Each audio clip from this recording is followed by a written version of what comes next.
Kinailangan pa ba natin na i-zero talaga si PhilHealth to free up 74 billion pesos, Mr. President? There's no denying that PhilHealth has a savings amount of 600 billion, Mr. President. Have a good day, everyone, Duterte diehard defenders. Alam niyo po, nakakagalit itong ginagawa ng Kongreso natin, zero budget daw sa PhilHealth dahil meron 600 billion reserve pad. Alam niyo po, kapag binayaran ng PhilHealth yung mga utang niya, ay kulang na kulang pa yung 600 billion na yan. Ang tanong, sino ang magbabayad ng mga subsidy? Para sa mga kababayan nating mahihirap, walang trabaho or PIS mga seniors, yung premium po nila sa PhilHealth, ang nagbabayad po niyan ay gobyerno, na galing sa tax na binabayaran naman natin, at galing sa tinatawag na sin tax, galing tobacco at sugary beverages. Pero at nakasaad kasi din po yan sa batas, na dapat automatic ay binibigay yan sa PhilHealth, dahil yan, yung payag sa subsidya nila para sa mga mahihirap nating kababayan. Pero ano ginagawa ng gobyerno, pati yung ginagawa ng Kongreso ngayon? Kinuha po nila yung pondong yan, and hindi binibigay sa PhilHealth, kahit na ayon sa batas. Ang tanong, sinong magbabayad sa pagpapagamot ng mga mahihirap? Yung mga gastusin nila sa pagpapa-ospital na dapat si PhilHealth ang magbabayad?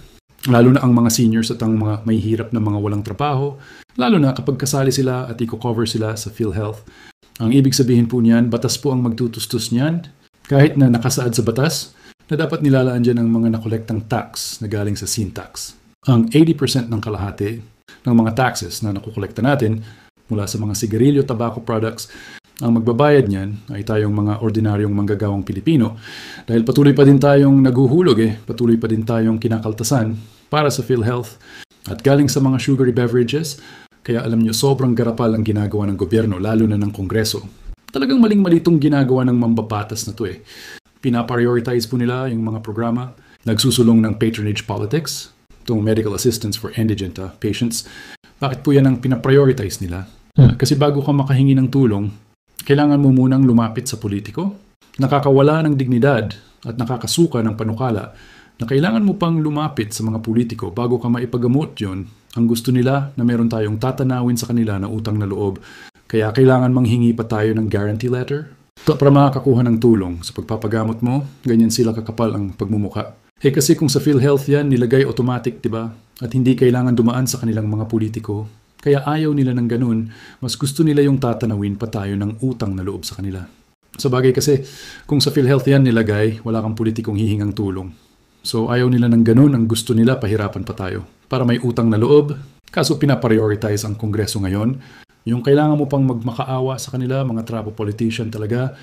Kaya po talaga dapat na pumunta na sa Supreme Court para makapagreklamo sa ginagawa ng mga garapal sa gobyerno. Para mag-file ng kaso, para questionin yung ginagawa nila. Dahil unconstitutional po to, labag po to sa karapatan natin, sa karapatang pangkalusugan, labag po to sa mga rules ng Kongreso dahil in effect, ina-amend na naman nila ang specific na batas na napakalinaw na naglalaan ng pondo para sa PhilHealth. At amariin po natin itong tinututulan dahil panggagago na naman to sa mga ordinaryong Pilipino dagdag pahirap para lamang isulong yung patronage politics ng mga trapo sa ating bansa. Maraming salamat, Duterte diehard defenders. Peace and God bless.